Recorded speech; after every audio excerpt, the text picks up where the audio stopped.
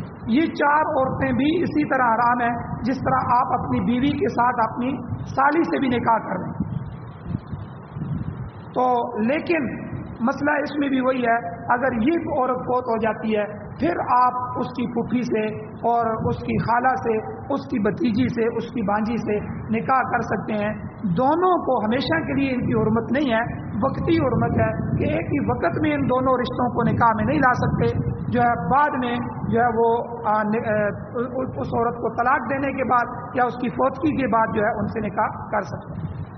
آخری اللہ نے فرمایا کہ الا ما قد سلف، جو پیچھے ہو گیا جہالت، نادانی اور بے وقوفی کی وجہ سے کفر کی باتیں تھیں ہو گئیں، اب ان اللہ کان غفور الرحیم، اللہ بخشنے والا ہے، مہربان ہے، اللہ تمہارے خطاؤں کو معاف فرما دے گا، آئندہ اس کی اب اجازت نہیں ہے۔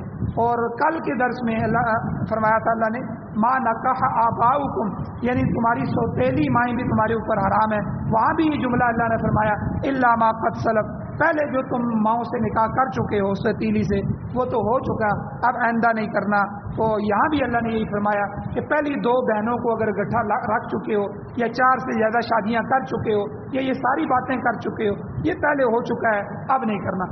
مسند احمد کی روایت میں آتا ہے، حدیث میں آتا ہے کہ ایک شخص نے اپنی سوتیلی ماں سے نکاح کر لیا تھا، تو اس کو سمجھایا گیا، حضور نے اس کو سمجھایا مگر وہ باز نہیں آیا، تو حضور علیہ السلام نے ایک صحابی کو جھنڈا دیا اور جھنڈا باندھ کے دیا اور فرمایا کہ جاؤ اور فلاں شخص کا سر قلم کر دو، یعنی حضور قاضی بھی تھے تو قاضی ہونے کے ناطے حضور نے فیصلہ کیا کہ تعزیراً اس کو قتل کر دو، کیونکہ اس نے اپنی ماں کے ساتھ نکاح کر رکھا ہے اور کہنے سے بھی باز نہیں آ رہا، یہ شخص انسانیت کا دشمن ہے، اسے زندہ رہنے کا کوئی حق نہیں ہے۔